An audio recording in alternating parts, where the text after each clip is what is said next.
So I'm just going to talk about the Xbox business update. And before I start going over it properly, I have one thing to say. That really could have been an email. So first they talked about exclusivity, which was the biggest discussion point for rumours before the update and was probably what Xbox fans were nervous about going into this. From what we heard today, a lot of the rumours were completely off course.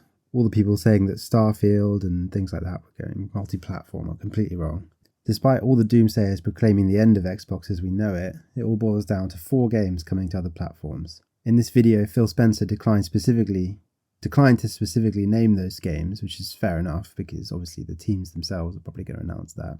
But from what I've heard from rumours, the 4 games that are going to be coming to PlayStation or Switch or both are Pentiment, Grounded, Sea of Thieves, and Hi-Fi Rush. So obviously take that with a pinch of salt, but from what Phil Spencer was saying and reading between the lines, they sound like believable choices. Now those are 4 good games, but they aren't heavy hitters that Xbox fans were worried about losing to PlayStation. They aren't Halo or Gears of War or Forza. And specifically, Phil mentioned that it's not Starfield or Indiana Jones, which were some of the strongest rumours that have been swirling around in the last few days and weeks. What do I think? What was my initial reaction to that? I think this move does make kind of sense for Xbox.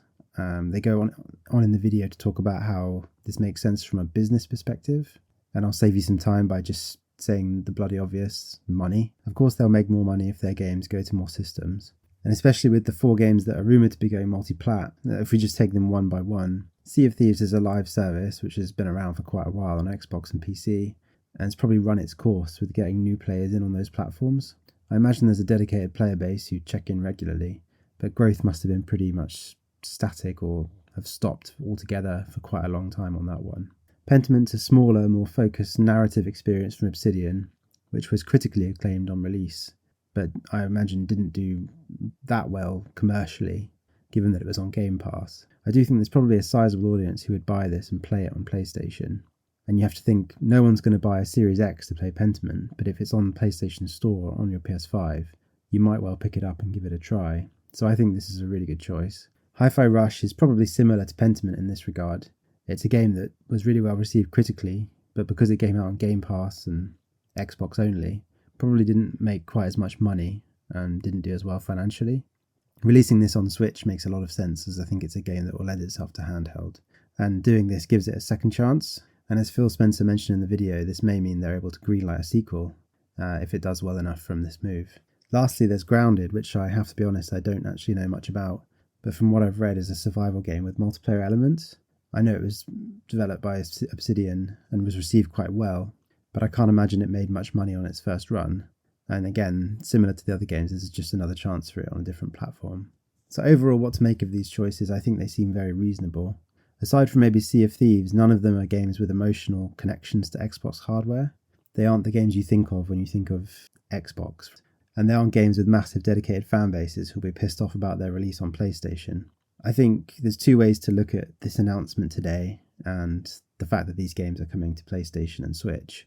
You can take what they said in the podcast at face value and think of these games as just being released as one-offs on these systems, or you can kind of interpret this as a first toe in the water, and that maybe Xbox are just testing the waters to see how fans and gamers respond, and that in the future the bigger titles maybe will be on the table to go multi-platform. Based on what Phil Spencer was describing when he said he saw the future of the sort of walled garden getting smaller and smaller, and coupled with the fact that he then talked about business needing to grow and to always have growth. As a side note, what is it about exponential growth anyway? It's like you can't just be happy with billions of dollars. It has to be increasing year on year. I never understand that. I think I'm probably leaning more towards this is just a test and they'll be looking to put more Xbox exclusives on other platforms in the future. And then they're probably thinking by then this will be more palatable for people because they'll be used to it by then. They did also make a very valid point that Xbox is now one of the largest publishers on both PlayStation, Switch, and on mobile actually. But I think it's one thing to publish existing franchises like Call of Duty and Minecraft to other devices, because you were already doing that.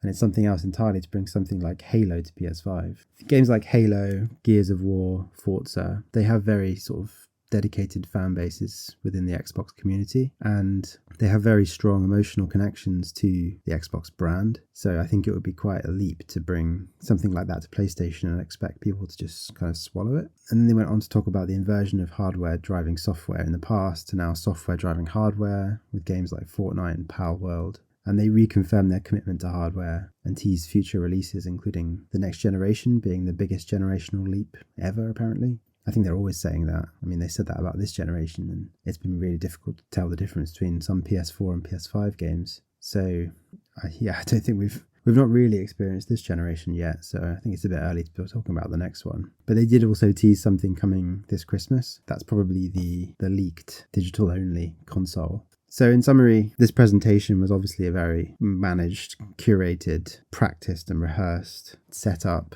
a kind of internal podcast interviewed by an Xbox staffer. They'd probably written and rewritten what they were going to say over and over again. But in the end, it was nowhere near as bad as a lot of the rumours were suggesting. It's not a seismic shift in anything, really. I don't think we can really glean much from this at all, just because of the size of the 4 games that they're going to be releasing on PlayStation. They're not big games. So, yeah, it could have been an email.